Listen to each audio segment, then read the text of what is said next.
जब तक इस लड़की के बाल कटेंगे यह तुरंत सुनहरे हो जाएंगे। बेटी की इस क्षमता की बदौलत दंपति के पास बहुत बड़ा भाग्य है। लेकिन निदा को इस बारे में कुछ नहीं पता था। इससे भी ज्यादा उम्मीद नहीं थी कि उन दोनों ने उसे चुरा लिया है। निदा की माँ रानी बहुत दयालु हैं। उस दिन उसकी मुलाकात एक बूढ़ी औरत से हुई जो भूखी थी। उसने बुढ़िया को घर में बुलाया। नहीं, बुढ़िया परी है। वह एक चमत्कारी बच्चे को जन्म देने की कामना करते हुए रानी को मीट बॉल देती है। रानी ने सोचा कि यह सिर्फ विनम्र शब्द हैं, इसलिए उन्होंने इसे खा लिया और उन्हें धन्यवाद दिया।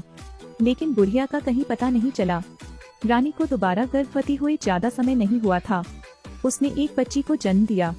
रानी के जाने के ठीक समय पर सविता मिलने आती है। सविता बच्चे के बाल काटती है, लेकिन उसने पाया कि यह सोने में बदल गया। जिज्ञासु, उसने इसे मूल्यांकित करने के लिए लिया और यह असली सोना था। अगले दिन निदा की बर्थडे पार्टी के दौरान सविता ने बिजली का तार काट दिया। शाम को बच्चे को ले जाएं। जब तक रानी ने प्रतिक्रिया दी तब तक बच्चा गायब हो चुका था। सविता उसे दिलासा देने का नाटक करती है। वह घर आई और तुरंत निदा के बाल काट दिए, लेकिन बाल अचानक झड़ गए। सविता बेहद गुस्से में थी। निदा के बाल बढ़ने लगे, उन पर हमला भी कर दिया। वे एक कोने में छिप गए। निदा टेबल की ओर देखती है। सविता को अचानक पता चलता है कि निदा भूखी है। वह दूध की बोतल रखती है और निदा को खिलाती है। निदा के बाल एकत्र किए गए हैं। निदा को चुप देखकर सविता ने फिर से अपने बाल कटवा लिए। इस बार यह शुद्ध सोने में बदल गया। सविता बहुत खुश हुई। वह निदा को रात में भगाने के लिए एक ऐसी जगह ले गई जिसे कोई नहीं जानता था। रानी अब अपनी बेटी की तलाश कर रही है, लेकिन उसका कोई सुराग नहीं मिल रहा है। निदा बड़ी हो जाती है और सविता को भी उसके बालों का राज पता चल जाता है। अगर निदा बीमार या उदास है तो उसके बाल काट दिए जाएंगे। अगर वह नाराज हो गई तो उसके बाल हथियार बन जाएंगे, क्योंकि निदा का हर बाल सोने का हो जाता है। उन्होंने निदा को दिलासा देने की पूरी कोशिश की, क्योंकि निदा को स्वस्थ रहने के लिए सभी भोजन साफ और ताजा होने चाहिए। निदा को हमेशा खुश रखने के लिए उन्होंने एक नानी को आमंत्रित किया और एक बात करने वाला तोता खरीदा। लेकिन इतने लंबे समय तक कैद के जीवन ने उन्हें बाहरी दुनिया के बारे में जानने के लिए उत्सुक बना दिया। जैसे जैसे निदा परिपक्व होती है, उससे निपटना भी अधिक कठिन होता है। उसे खुश करने के लिए सविता बस उसे वापस राजधानी ले जाने के लिए तैयार हो गई। 18 साल में निदा का यह पहला दौरा है, लेकिन वे दोनों मुश्किल में पड़ गए। निदा बेहद उत्साहित थी, लेकिन उसने जो तोता उठाया वह उड़ गया। निदा ने पीछा करने के लिए हड़बड़ी की। तोते को एक लड़के ने उठा लिया। निदा पहली बार अपनी उम्र के एक लड़के से मिली। वह आकर्षित हुई, लेकिन सविता ने समूह का नेतृत्व किया। वह निदा को इधर उधर भागने के लिए डांटती है। चिरायु मारियो को पैसे देता है। फिर वे निदा को घसीट कर ले गई, लेकिन वह नहीं चाहती थी। अगले दिन उसके घर पर भर्ती हुए अंगरक्षकों ने बदसूरत होने को कहा। मारियो बदसूरत के रूप में प्रच्छन्न था। उसे किसी ने नहीं पहचाना।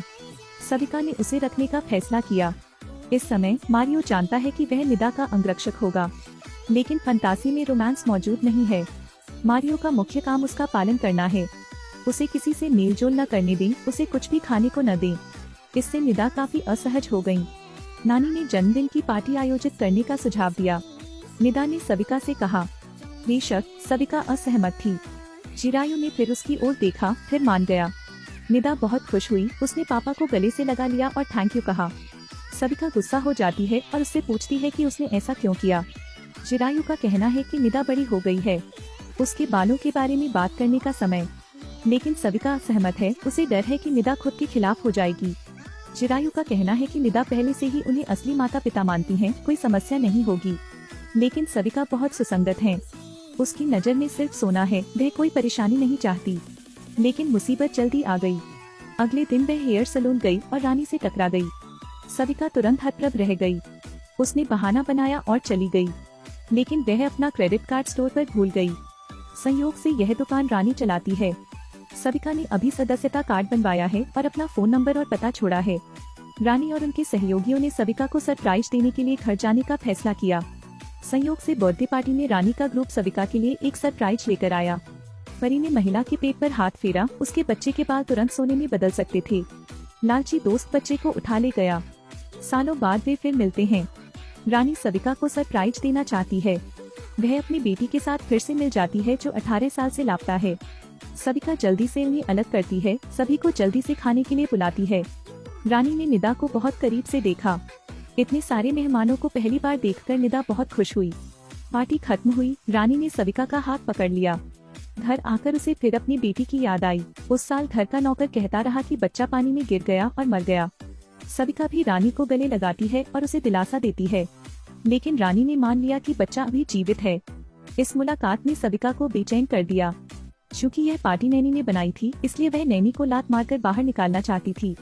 निदा अपनी पूरी कोशिश करती है, लेकिन सविता का रवैया सख्त है। नानी को पीछे जाते देख निदा ने अपनी माँ से अपना मन बदलने के लिए विनती की। सविता निदा को चुप रहने के लिए चिल्लाती है, लेकिन निदा भी गुस्से में थी। उसके रोंगटे खड़े हो गए। निदा के बालों को नाचता देख सविता डर जाती है। वह निदा से माफी मांगती है। उसने उसे कल टहलने ले जाने का वादा किया, लेकिन निदा अभी भी मूडी और दुखी है। उसके बाल भी झड़ रहे हैं। अगले दिन वे निदा को घुमाने ले गए। निदा ने नानी जैसी दिखने वाली एक आकृति देखी और वह झट से उसका पीछा करने लगी। सविता ने चिल्लाते हुए बॉडीगार्ड्स को पीछा करने के लिए कहा, लेकिन यहाँ इतने सारे लोग थे और पलक झपकते ही निदा गायब हो गई। निदा ने गली में पीछा किया, लेकिन पाया कि वह गलत है। वह सड़कों पर घूमती रही। मोड़ पर उसने फिर से मारियो का सामना किया। मारियो आज छुट्टी पर है, इसलिए उसने मेकअप नहीं लगाया है। निदा उसे देखती है, याद करती है कि उसने उसके तोते को बचाया था। वह खुश है। वह मारियो से नानी को खोजने के लिए कहती है, लेकिन वह उसे घर ले जाने का इरादा रखता है। निदा फिर से खुश नहीं है। उसके बाल स्वतः ही मारियो से टकराते हैं। मारियो ने उसके सख्त रवैये को देखा, या शायद फिर से पिटने का डर था, इसलिए वह उसकी मदद करने के लिए तैयार हो गया। वे उस गांव में गए जिसका उल्लेख नानी ने किया था। निदा ने अलग होने का फैसला किया, लेकिन निदा को अपराधियों के एक समूह ने रोक दिया। निदा को इससे पहले कभी इसका सामना नहीं करना पड़ा था। वह डर गई और भाग गई। उन्होंने उसका पीछा किया और उसे सुनसान सड़क पर धकेल दिया। निदा अपना चेहरा ढक कर बैठ गई। वे हंसे। अचानक निदा के बाल हिल गए। खुद को अपराधी के चारों ओर लपेट लिया। उन्हें जमीन पर पटक कर पीटा गया। जब निदा शांत हुई तो उसके बाल पहले जैसे हो गए। मारियो भी आता है। उसने सोचा कि मारियो ने अपराधियों का पीछा किया है, इसलिए उसने उसे गले लगाया। मारियो सुनता है कि नानी चली गई है और निदा को अपने परिवार को बुलाने की सलाह देती है। इससे पहले कि सविता अपना मुंह खोलती, निदा ने कहा कि अगर उसे नानी नहीं मिली तो वह वापस नहीं आएगी। इतना कहने के बाद फोन रख दो। उस रात वह मारियो के घर पर रुकी थी। अमीर थिएनकिन पहली बार बाहर गए थे और उस रात एक आदमी के घर रुके थे। परिवार के बदसूरत अंगरक्षक ने उसे पाया और उसने अपनी नाक काट ली। मारियो अपनी पहचान स्पष्ट करता है। निदा घर नहीं जाना चाहती। निदा के आंसुओं को बारिश की तरह देखकर मारियो उससे सहमत हो गया। अगले दिन वे मॉल गए और यहाँ नानी से मिले। निदा उसे गले लगाने के लिए दौड़ पड़ी। यह पता चलता है कि नानी को विदा करने के बाद रानी को अंदर ले जाया गया। निदा लगातार धन्यवाद। रानी को अपनी बेटी की याद आती है। वह सभी के देखने के लिए तस्वीर निकालती है। निदा ने बचपन में कभी अपनी तस्वीर नहीं देखी। माँ बेटी एक दूसरे को नहीं पहचान पाई। रानी निदा को घर ले जाती है। वह सविता को निदा को और आजाद रहने की सलाह देती है, लेकिन सविता ने बुरा काम किया। उसने कहा कि वह निदा की रक्षा करना चाहती है, रानी की तरह अपने बच्चों को खोने के लिए नहीं। सबको बड़ा आश्चर्य हुआ, लेकिन रानी का कहना है कि वह हार नहीं मानेंगी, अपनी बेटी को खोज लेंगे। सविता की क्रूरता उसका पति भी स्वीकार नहीं कर सका। उसने उसे सलाह दी कि वह इतना सख्त न हो। सविता ने उसे ताना मारा, क्या तुम्हें पैसे नहीं चाहिए? लेकिन चिरायु ने कहा उस साल उसने निदा के अपहरण में उसकी मदद की क्योंकि वह उससे प्यार करता था। सविता अत्यंत प्रसन्न हुई। अगले दिन निदा ने कहा कि वह अकेले बाहर जाना चाहती है। सविता विरोध करने वाली थी, लेकिन निदा ने कहा कि वह एक अंगरक्षक लाएगी। चिरायु ने निदा की मदद करने के लिए कहा। सविता बस मान गई, लेकिन बाहर जाने से पहले उसे निदा के बाल ठीक करने हैं। इसे सोने में बदलते देख सविता ने खुशी से निदा को गले लगा लिया और कहा कि वह उससे प्यार करती है। निदा को कोई संदेह नहीं था, लेकिन चिरायु ने देखा और केवल आहें भरी। बाहर जाकर मारियो के साथ खेलने में सक्षम होने से निदा को बहुत खुशी होती है। उस दिन वैलेंटाइन डे था। शाम को रोशनी के नीचे वे एक साथ नृत्य करते हैं। निदा ने आंखें बंद कर ली। मारियो भी आ गया, लेकिन निर्णायक क्षण में संगीत बंद हो गया।